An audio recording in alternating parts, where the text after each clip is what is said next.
This is to introduce my new standard gauge Great Western Railway locomotive for Trainz.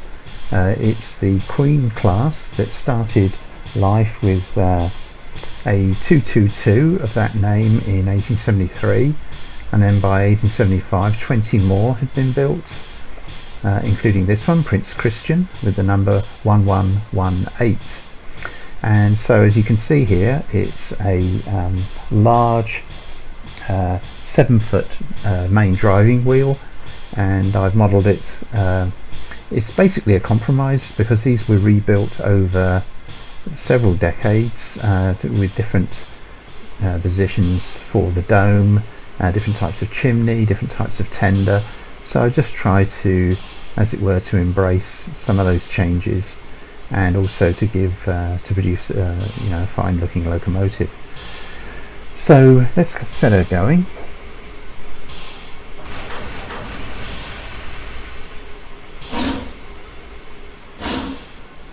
And I've married her up with, or rather the train that she's hauling is some of my models of contemporary 4-wheel and 6-wheel coaching stock, Great Western Railway coaching stock from that period, and that seems to me the most fitting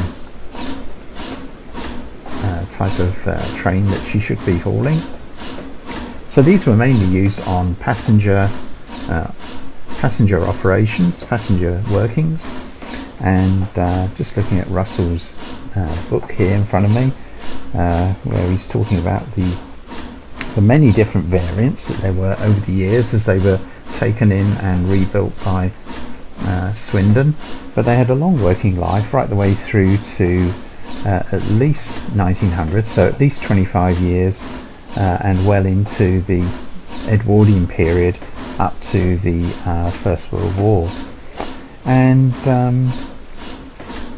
he's saying in his book that these engines, together with the later 422s, the subsequent Queen locomotive, which was used for the Royal Trains, but these locomotives, the original Queen class of 1873-75, they operated all of the express workings during this period between London to Wolverhampton, and also London to Swindon in the 1890s as the standard gauge took over.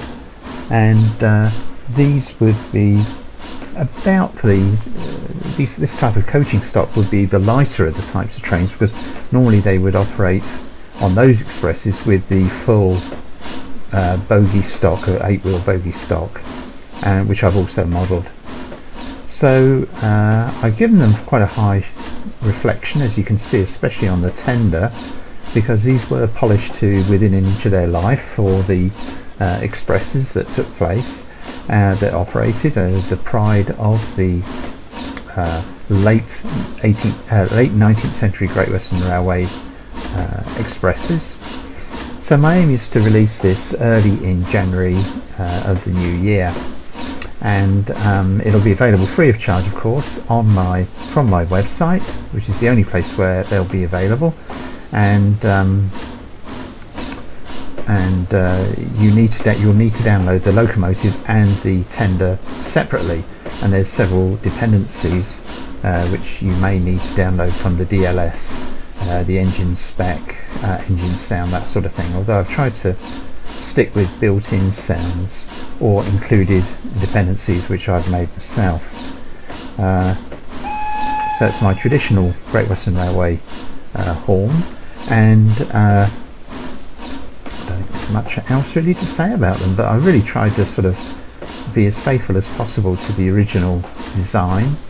It's quite a complicated model to make in many ways, but I like these Victorian locomotives, and my aim is to make several more.